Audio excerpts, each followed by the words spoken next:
जी डोटासरा। माननीय स्पीकर साहब, सबसे पहले तो आपको बहुत बहुत बधाई।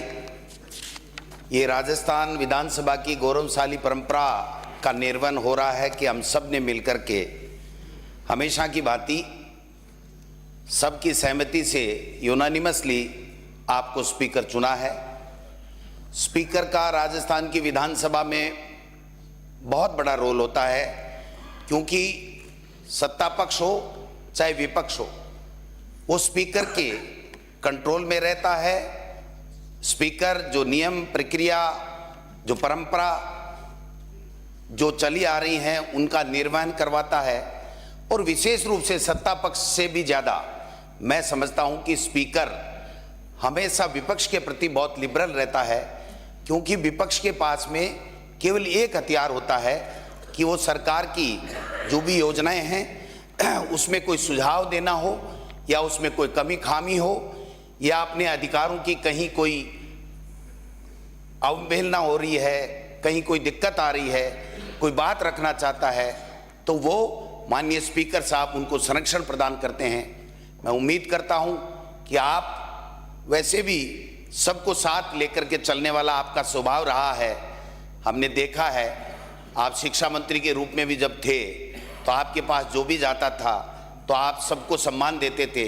मैं समझता हूं कि पहले तो हम सोच रहे थे, क्योंकि आपके दल में ये तय कर रखा था कि इस उम्र से ऊपर ये नहीं हो सकता, ये नहीं हो सकता, तो हमने सोच लिया था आप अंडमान निकोबार के राज्यपाल बनेंगे। लेकिन हमारा सौभाग्य है कि आप यहाँ विधानसभा में भी आए और आप राजस्थान के स्पीकर विधानसभा के बने। मैं इतना ही निवेदन करना चाहूँगा, माननीय स्पीकर साहब, आपके ऊपर कोई भी दबाव आए, चाहे दिल्ली से आए चाहे किसी भवन से आए, आप निष्पक्ष रहेंगे, ये मैं आपसे, पूरा विपक्ष जो है आपसे उम्मीद करता है। और आप, क्योंकि अब तो उस संन्यास आश्रम की तरफ आप बढ़ रहे हैं, तो मैं समझता हूं कि जब संन्यास आश्रम की तरफ व्यक्ति बढ़ता है तो न तेरा न मेरा, सबको, पूरे जगत को, पूरे पक्ष और विपक्ष को मान करके आप जो है वो इसकी और ज़्यादा गौरवान्वित इस राजस्थान की विधानसभा की नियम और प्रक्रिया और परंपराओं को करेंगे।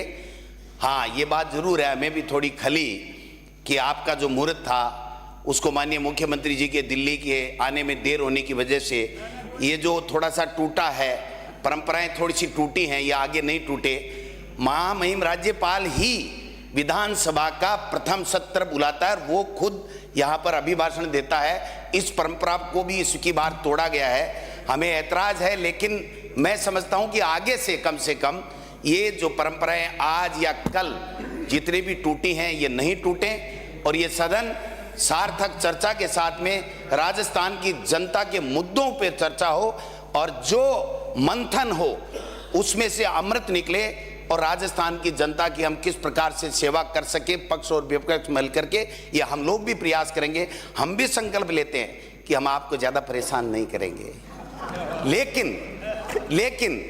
लेकिन पहले जैसे थोड़ा हुआ था पिछले टर्म में, उसमें मेरा और तेरा वहाँ से होने लग गया था, वो नहीं होना चाहिए। फिर मैं आपको विश्वास दिलाता हूँ कि हम सब मिल करके आप एक सम्मान दृष्टि से देखेंगे तो सत्ता पक्ष को भी हम सहयोग देंगे, क्योंकि जो सरकार बन गई वो 5 साल के लिए राजस्थान की जनता ने चुनी है। वो जो अच्छा काम करेगी उसको मेज थपथपा के स्वागत करेंगे।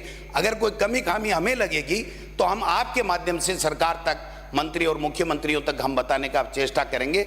इसलिए आप जैसा वरिष्ठ विद्वान, और क्या क्या कितने अलंकार जितने संस्कृत में, व्याकरण में हैं, वो सब मैं आपको समर्पित करता हूं कि आप बने हैं तो हम सब सुरक्षित हैं, प्रतिपक्ष अपनी बात आराम से रख पाएगा। इन्हीं आशा और अपेक्षा के साथ में आपको पुनः बहुत बहुत बधाई, बहुत बहुत शुभकामनाएं। धन्यवाद।